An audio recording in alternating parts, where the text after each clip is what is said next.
SPR India launching Sky Tower 1 நம்ம எல்லாருக்குமான வீடு from 85 lakhs onwards. குக்கரி சேனலை பார்த்து யார் வேணாலும் சமையல் பண்ணலாம். ஆனா சுவையான சமையல் பண்றது எப்படி? நான் இதயம் நல்லெண்ணெயில சமையல் பண்றேன். ஆஹா ஓஹோன்னு பாராட்டுறாங்க. நீங்களும் இதயம் நல்லெண்ணெயில சமையல் பண்ணுங்க, பாராட்ட வாங்குங்க. தினம் தோறும் வாங்குவே இதயம் இதயம்.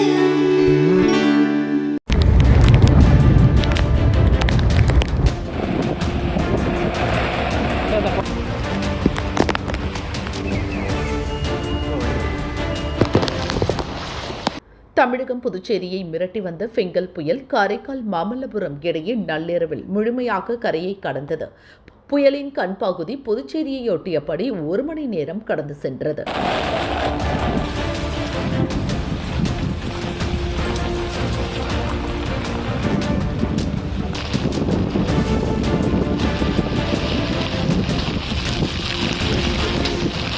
புயலின் முன்பகுதியை கரையை கடக்க ஆரம்பித்ததும் புதுச்சேரி மற்றும் விழுப்புரம், கடலூர் மாவட்டங்களில் கனமழை வெளுத்து வாங்க ஆரம்பித்தது. புதுச்சேரியில் விடிய விடிய பேய்மழை கொட்டி தீர்த்தது. அதிகாலை 4 மணி வரை மழை நிற்கவில்லை.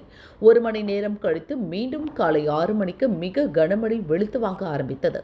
நேற்று மாலை முதல் அதிகாலை 3 மணி வரை மட்டுமே பதிவான மழை அளவு 410 மில்லிமீட்டர் வரை எகிரியது.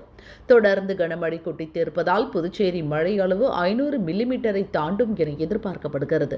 கடுமையான காற்று மற்றும் பேய்மழை காரணமாக புதுச்சேரி முழுவதும் நேற்று மாலை மின்சாரம் துண்டிக்கப்பட்டது. விடிந்த பிறகும் கனமழை தொடர்ந்ததால் மின் சப்ளை இல்லை.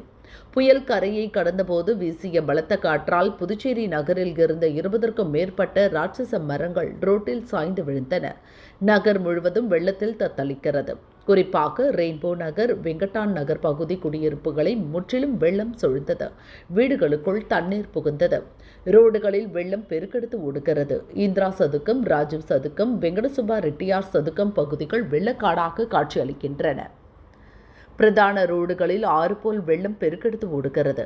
மற்ற பகுதிகளில் இருந்து எந்த வாகனமும் புதுச்சேரிக்குள் வரவில்லை. போக்குவரத்து முற்றிலும் துண்டிக்கப்பட்டுள்ளது.